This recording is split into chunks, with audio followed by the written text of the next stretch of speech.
The Adventure of Tom Sawyer by Mark Twain. Longman Simplified English Series. Read by Sirinthip pengprasittipong. Chapter 10. Pirates. Tom's mind was made up now. He was gloomy and desperate. He was a lonely, faithless boy, he knew.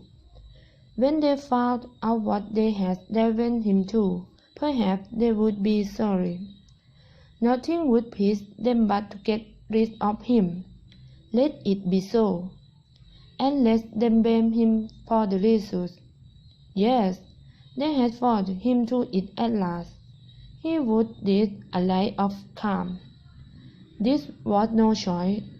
By this time he was far away from school, and the bell for lesson came faintly to his ear. The tears came into the eyes, and he knew that he would never hear that old familiar sound again. Just at this point, he met his best friend, Joe Harper, who had divinity, a great and mournful purpose in his heart. Tom, wiping his eyes with his sleeve, began to mourn something about his determination to escape from back of sympathy at home by wandering into the great world, never to return. He ended by hoping that Joe would not forget him, but it appears that Joe has also made up his mind to run away from home. He has been searching for Tom to give him this important piece of information. His mother has whipped him for drinking some cream, which he has not tasted and which he knows nothing about. It was plain that she was tired of him and wished him to go. As the two boys walked strolling along, they swore to stand by each other and to be brother till death relieved them their trouble. Then they began to lay their plans. Joe wanted to be a holy man, alive on beasts of wheat, in a cave, and died at last of cold when engraved. But after listening to Tom, he agreed that there were some outstanding adventure about a life of crime, and so he consented to be a pirate. 3 miles below St. Petersburg, at a point where the Mississippi River was about a mile wide, there was a long, narrow, wooded island, with a shallow sandbar at the head of it. This island would be a suitable meeting place. It was not inhabited and lay forever toward the farther bank, facing a thick forest. So Jackson's Island was chosen. Then they searched for Huckleberry Finn, and he joined them directly, for all professions were the same to him. They arranged to meet at a lonely spot on the river bank 2 miles above the village at their favorite hour, midnight. There was a small long raft that was their interest to capture. It would bring hook and fishing lines, and such food as he could steal, in the dark and mysterious way of a two pirates. During the afternoon they told everyone that soon the town would hear something startling. All who got it whereas newer wanted to keep its secret and white. About midnight Tom arrived with some meat and a few Sirinthip, and stopped in the thick but on step slope overlooking the meeting place. He gave a loud whistle. It was answered from the foot of the slope. Tom whistled twice more. This single word answered in the same way. "Who goes there?" said a fierce voice. "Tom Sawyer, the best adventurer of these Spanish seas. Give me your names." "Huck Finn, the Red Hunter, and Joe Harper, the Terror of the Ocean." Tom has provided this title from his favorite literature. "Give the password." To whisper the words, the same awful words at the same time to the bitterest night. Blast! Then Tom lowered his meat down on the slope and let himself down after it, tearing both skin and coat in the effort. There was an easy, comfortable pause along the bank at the foot of the slope, but Tom knew that a real pirate preferred difficulty and danger to ease and comfort. The terror of the ocean had bought a big bag full of ropes and had tied himself of carrying it there. Finderes had stolen a frying pan and a quantity of tobacco. The back avenger of the Spanish seas said that they could not start without some fee. That was a wise rule, for men were hurried. Know that in those days they saw a fee upon Greece life 100 yards above, and they went and held themselves to a going price of wood. They made an exciting adventure of it, saying every now and then, steadily stopping with finger on lip, moving with hands on imaginary knife and giving order in face whispers. They knew that the rich men were all down at the village, but that did not matter. They made us steal the fee in the right pitchfork way.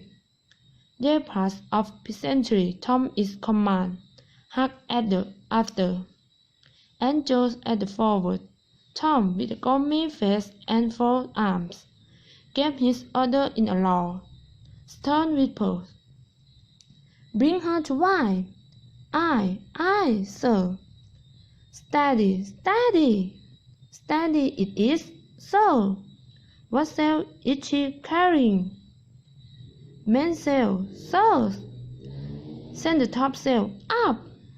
Lively now. Aye, sir. And the boys steadily and evidently drove the raft towards mid-river. It was no doubt understood that these orders were given only for style and were not intended to mean anything in the particular. Hardly a word was said during the next quarter of an hour. Now the raft was passing the few glimmering lights of the distant village. The back avenger stood still with folded arms, talking a foot talk at the scene of his former joys and later suffering. He wished that those whom he had left forever could see him now, on the stormy sea, facing Hades and death with courageous heart. The other pirates were talking a lot too. They looked so long that they nearly fought past the island. But they discovered the danger in time, and at about 2 o'clock in the morning, the raft stuck on the sandbar. They walked backward and forward through the shallow water until they landed the super. Their hands for an oar sailed on the little raft, and did they spear over some bars and attempt to settle their foot. They themselves would sleep in the open air in free weather and pride shoot. They built a fire in the wood, cooked some meat in the frying pan, and had it for supper, with some of the loaf. It seemed glorious fun to be fetching in that way. We were far from civilization. The feet lit up their face and their feet tracked around. After supper, they stretched themselves out on the grass, filled with contentment. Isn't it jolly? Said Joe. It can, said Tom. I don't want anything better than this, said Huckleberry. I don't get enough to eat usually, and how people can come and kick and Vladimir. Huckleberry now filled his pipe with tobacco, put a scalding coal to it, and blew out a cloud of sweet-smelling smoke. The other pirates invited him this impressive and secretly determined to adopt it soon. "What do pirates do?" asked Huck. "Oh, they have a fine time," said Tom. "They take ships and burn them, and get the money and burn it. It is an awful place. In the islands where there are ghosts to watch it, and kill everybody in the ship. And they swear a loveless coat. All gold, silver, and diamonds," said Joe. "I don't think I'm property disease for a pirate," said Huck, regarding his own clothes sadly. "But these are the only ones I got." But the other boys told him that the fine clothes would come fast enough after they had begun to adventures. Gradually, their talk died out and sleepiness began to steal upon the eyelids of the adventurer. The pie dropped from the finger of the left hand. The terror of the ocean and the back adventurer had more difficulty in getting to sleep. They said their prayers silently and lying down, since there was nobody there with outwardly to make them kneel and set them around, as they were about to asleep. An unwelcome victor. It was concerned. They began to feel a very fear that it was wrong to run away from home. Next they drew off the siren mess and breathed the tide of arrive it away, be reminding conscience that they had taken sweet and cake and apple without permission dozens of times. But conscience would not accept such a thing. Agreement in the end, the world fallen amid that running off with cake was only talking, while running off with meat and loaf of bread was pain, simple staring, and there was command against the Bible. So, in their hearts they resolved that as long as they were pirates, they would have nothing to do with the crime of stealing. Conscience was set free, and this at pirate fell peacefully asleep.